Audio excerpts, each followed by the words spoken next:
Tapi kali ini kita mau belajar tentang konseling pranikah. Konseling pranikah itu penting. Kali ini kita akan belajar arti pernikahan. Topiknya adalah tidak ada keluarga yang sempurna.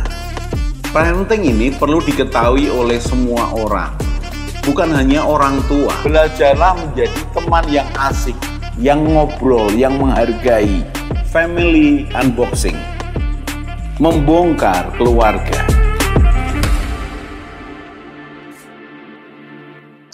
Salam keluarga Indonesia. Kita akan belajar lagi. Kita akan lanjutkan topik anak nakal salah siapa. Dan kita sudah membahasnya. Nakal di tahap yang keberapa? Kalau nakal di tahap 6 tahun pertama, 6 tahun ke bawah, maka sebenarnya tidak bisa dikatakan salah siapa.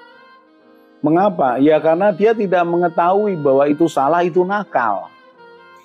Dia bisa jadi mencontoh akan apa yang diperbuat oleh orang-orang sekitarnya. Seorang anak mencontoh. Apa yang dilihatnya, diulanginya. Dicontohnya, ditirunya. Jadi sudah perhatikan. Kalau anak umur 4 tahun, dia melakukan sesuatu, dan di pandangan orang lain itu nakal, itu salah. Belum tentu sepenuhnya anak ini salah.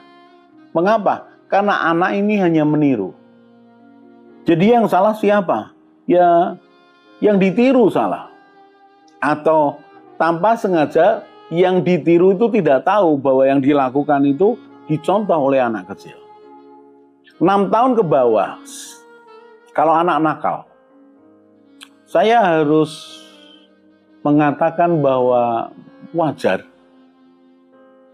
tapi harus dijagai. Supaya apa? Tidak melukai, tidak merugikan dirinya sendiri. Saya berikan contoh. Seorang anak kecil melihat mamahnya mengambil nasi, mengambil sayur, mengambil lauk yang lain. Berikutnya, karena masih panas nasinya, dia kemudian tiup mamahnya. Makanan yang mau diberikan pada anaknya ditiup. Anak umur ini 4 tahunan ini tidak tahu mengapa harus ditiup. Yang tahu adalah kalau sudah disendok sebelum dikasih makan harus ditiup. Dia hanya lihat begitu karena mamanya juga tidak memberitahu. Mamanya cuma mengatakan panas nih panas. Ya panas kenapa? Kan belum nyambung, belum mengerti. Sehingga suatu kali ketika dia bermain dengan anak yang lain dan anak itu minta makanannya dia tidak langsung beri. Dia tiup tapi keluar ludahnya seperti meludah. Padahal ditiup lalu diberikan. Orang lain melihat nakal ini, curang ini, tidak baik ini. Padahal dia hanya mencontoh. Paham ya? Jadi berikan pemahaman secukupnya. Ini panas, kalau panas nanti di mulut akan nanti nggak enak, sakit. Tapi kalau umpamanya sudah dingin, nah ini nggak perlu nih, kan ini sudah dingin ya. Ini nggak perlu ditiup. Oh, anak mengerti perbandingannya, walaupun belum sepenuhnya paham. Jadi ya memang seperti itu mendidik anak. Memang tidak mudah. Sudah pikir mudah mendidik anak? Tidak mudah. Pak, kalau saya serahkan aja kepada istri, biar dia mendidik. Memang, secara umum sang ibulah yang bertanggung jawab atas merawat dan mendidik anaknya. Tapi tidak sepenuhnya kemudian sang ayah ini kemudian lepas tangan, tidak boleh. Tetap harus pendampingan. Satu anak membutuhkan 2 sentuhan dari papahnya dan dari mamahnya. Jadi 6 tahun ke bawah saya masih anggap wajar. Tapi tidak wajar kalau sudah 6-12. 6-12 ini kelas 1 SD sampai sekitar mungkin kelas 6 SD. Mengapa saya katakan tidak wajar? Oh, tidak bisa dianggap kenakalan wajar. Seperti kenakalan 6 tahun ke bawah. Karena ini bisa punya motif. Ada motivasinya. Bukankah anak SD juga mencontoh? Benar. Tapi anak sekarang pengaruhnya lebih banyak.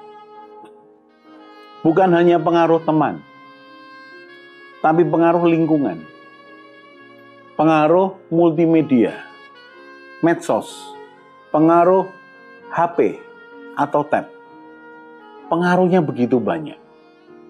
Saya ini tidak berbicara sesuatu yang spiritual, tapi lebih kepada konsep pikir, kebiasaan, karakter anak. Karena yang spiritual itu di belakang itu yang tidak kelihatan. Saya tidak menyentuhnya dulu. Mari lihat. Seorang anak yang masuk sekolah SD, seorang anak yang bertumbuh dari 6 tahun, 12 tahun di keluarga, banyak dipengaruhi oleh apa? Seharusnya banyak dipengaruhi oleh keluarganya, papa, mamahnya, atau saudara-saudaranya di rumah. Didikan di rumah seharusnya lebih berpengaruh kepada anak. Didikan tentang disiplin bahkan. Peraturan di rumah, tentang menghargai saudara, menghormati orang tua. Ini diajari di mana? Di rumah. Di sekolah lebih banyak kepada akademis, logikanya, sosialnya. Tapi banyak hal yang mendasar, keluarga tidak boleh melepaskan anak ini kepada sekolah atau kepada pihak lain. Keluarga, ayah, ibunya yang bertanggung jawab. Lalu seberapa anak dikatakan nakal? Ternyata anak dikatakan nakal kalau melanggar peraturan. Kalau melanggar norma. Norma adalah aturan yang tidak tertulis. Sopan santun. Bicara soal menghargai orang lain. Kemudian mengganggu orang lain. Mencelakakan orang lain. Anak-anak SD itu suka bermain-main lah. Kelas 1, 2, 3, 4, main-main biasa. Nah, di dalam permainan ini bisa muncul namanya persaingan atau olok-olok. Ketika diolok-olok, diejek, bisa marah. Bisa bertengkar, bisa memukul, bisa berkelahi. Apa kemudian anak yang berkelahi itu pasti anak yang nakal? Belum tentu. Mengapa? Karena kadang bagian dari respon refleks untuk membela diri. Tapi kalau berkelahi terus-menerus, nah itu boleh dikategorikan, oh anaknya nakal. Tapi anak yang berkelahi pada satu saat, belum bisa dikatakan dia nakal. Bagian dari responnya, membela diri, membela temannya, dan banyak hal lagi. Nah, anak nakal kalau sudah mengganggu, bukan hanya melanggar peraturan, sudah melukai. Nah, anak mesti diajari untuk menghargai, peduli dengan saudara-saudaranya di rumah, hormat dengan orang tuanya. Maka dia akan menghargai teman-temannya, hormat dengan gurunya di sekolah. Anak harus diajari di rumah, ada peraturan di rumah ini, kamu harus taat. Waktunya tidur-tidur, waktunya main-main, waktunya belajar-belajar. Ini akan dibawa ke sekolah, bahwa ada waktunya belajar, ada waktunya istirahat, main. Ada waktunya olahraga, ada waktunya praktek di laboratorium, banyak hal lagi. Kalau di rumah ini peraturan sudah diajarkan, di sekolah lebih mudah. Repotnya di rumah tidak ada yang mengajari. Dan hanya di sekolah tidak cukup pemahaman. Satu guru menangani 25 anak, 30 anak. Tidak bisa memberitahu satu demi satu. Harusnya di rumah. Inilah parenting. Sehingga ketika anak ini terbiasa tahu aturan, dia akan tahu aturan di sekolahan. Sudah perhatikan. Ternyata begitu besar pengaruhnya didikan di rumah dan di sekolah. Mengapa anak nakal, melukai, Ya karena kurang pengajaran di rumah. Bisa jadi kurang kasih sayang, kurang teguran.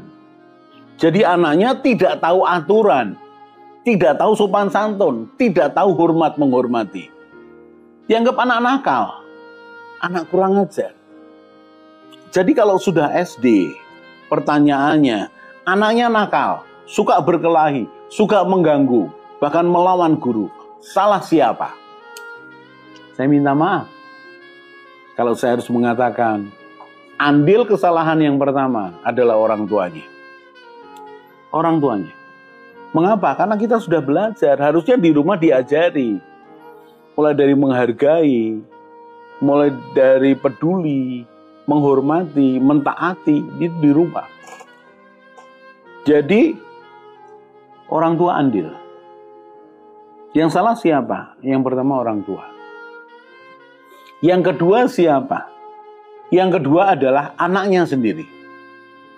Mengapa? Dia punya kecenderungan iseng, mencoba segala macam, mengganggu dari anak yang bersangkutan.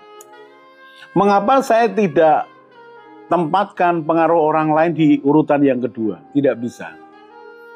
Karena ketika 6 tahun kedua, anak sudah mulai diajari tentang tanggung jawab. Tanggung jawab apa yang dikatakan, apa yang dilakukan. Dan di mana ini? Mulai di rumah. Anak mulai diajari, kamu mulai belajar ya, nyiapkan buku sendiri ya, nyiapkan sepatu ya, menyiapkan, mengambil, menaruhnya. Kamu sudah belajar makan sendiri ya, itu mulai diajari. Dan kalau di sekolahan, ada aturan, dia juga belajar mulai menurutinya. Kalau tidak, ya yang bersangkutan ini memang dari awal memang melawan. Jadi sudah perhatikan. Yang kedua adalah anak yang bersangkutan. Apakah dia mau belajar bahwa itu baik buat dirinya? Lalu Pak, bagaimana dengan pengaruh di luar? Bagaimana dengan pengaruh teman, pengaruh guru, pengaruh sekolah, pengaruh yang lain? Kita akan lanjutkan di segmen berikutnya dengan topik yang sama. Salam keluarga Indonesia. Mari bergabung dalam Keluarga Indonesia dengan cara subscribe channel ini. Di Keluarga Indonesia, kita akan belajar bersama tentang pranikah, pernikahan, keluarga, parenting, mertua menantu, dan juga family unboxing. Jadi jangan lupa share kepada teman dan keluarga dan juga subscribe.